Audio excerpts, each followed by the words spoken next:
Dalam era digital yang sebercanggih ini, pendidikan mengalami transformasi yang luar biasa. Bahan digital telah menjadi pemangkin dalam memperkasa pembelajaran, membuka peluang baharu kepada pelajar dan pendidik di seluruh dunia.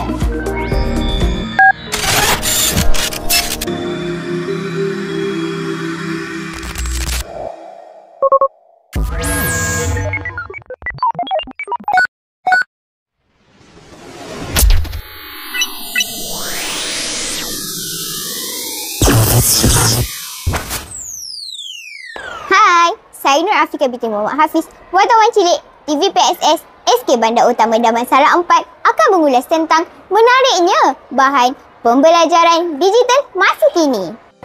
Pendidikan adalah asas kemajuan sesebuah negara, dari papan putih ke skrin TV, dari buku teks ke kandungan digital. Transformasi ini membentuk cara kita mengajar dan belajar. Bahan digital kini bukan sekadar pilihan, tetapi keperluan dalam memastikan pendidikan negara terus berkembang. Where are you from? Let's play. Bahan digital merangkumi pelbagai elemen termasuk e-buku, video pendidikan, aplikasi interaktif dan platform pembelajaran atas talian. Dengan teknologi ini, pelajar dapat mengakses maklumat tanpa had, memperdalam pemahaman konsep dan meningkatkan kemahiran kritikal. Bahan digital terus berkembang seiring dengan kemajuan teknologi. Dengan kemajuan teknologi seperti kecerdasan buatan AI, realiti maya VR dan pembelajaran berasaskan data, masa depan pendidikan menjadi lebih interaktif dan berkesan. Bahan digital bukan sahaja meningkatkan pemahaman, malah membina kreativiti dan pemikiran kritis generasi masa hadapan. Antara kelebihan utama bahan digital ialah akses yang meluas, fleksibiliti masa dan tempat, serta peluang untuk pembelajaran kolaboratif. Teknologi juga membolehkan guru memantau prestasi pelajar secara real time dan memberikan maklum balas yang lebih berkesan. Dengan bahan digital, pembelajaran menjadi lebih dinamik. Guru boleh menggunakan video animasi untuk menerangkan konsep sains yang kompleks atau simulasi interaktif untuk membantu pelajar memahami matematik dengan lebih mudah. Dalam dunia moden, e-pembelajaran membolehkan pelajar belajar mengikut rentak sendiri di mana-mana dan pada bila-bila masa sahaja. Rania, awak baca buku apa itu? Oh, saya baca buku Warisan Pertama Borneo. Oh, selain kita boleh baca buku fizikal, kita pun boleh baca buku daripada rak maya. Seperti di sekolah juga, terdapat rak buku maya yang boleh diakses sebagai bahan bacaan e-book.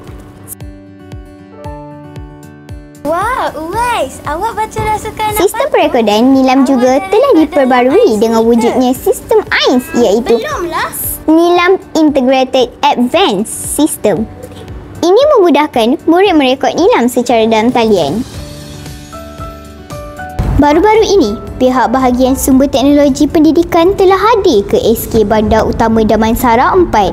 Turut hadir bersama ialah Dr. Khairah binti Baharun, Ketua Penolong Pengarah Sektor Pembangunan. Bersempena peluncuran Terima Flix, pelbagai bahan digital yang menarik dapat diakses melalui sistem ini. Cikgu, bolehkah cikgu kongsikan bagaimana bahan digital membantu dalam pelajaran di sekolah? Sudah tentu. Bahan digital yang kita tengok seperti di belakang kita, video pendidikan, yang mana dia menggalakkan murid menarik minat, dapat memberikan maklumat yang luar daripada kelas bilik darjah. Jadi murid-murid boleh mempelajari semua tanpa perlu pergi jauh. Di dalam kelas sahaja sudah ada capaian untuk murid membuat kuis interaktif dengan bersama cikgu. Bahan digital telah membuka pintu kepada pendidikan yang lebih inklusif dan inovatif.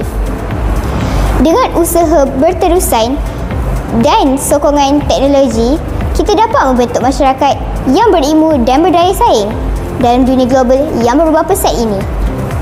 Bahan digital memainkan peranan penting dalam memperkasa negara. Walaupun terdapat cabaran, jika digunakan dengan bijak, ia boleh membawa manfaat yang besar kepada pelajar. Saya Nur Afika binti Muhammad Hafiz, Wartawan Cilik melaporkan untuk TVPSS SK Bandar Utama Damansara 4. Sekian, terima kasih.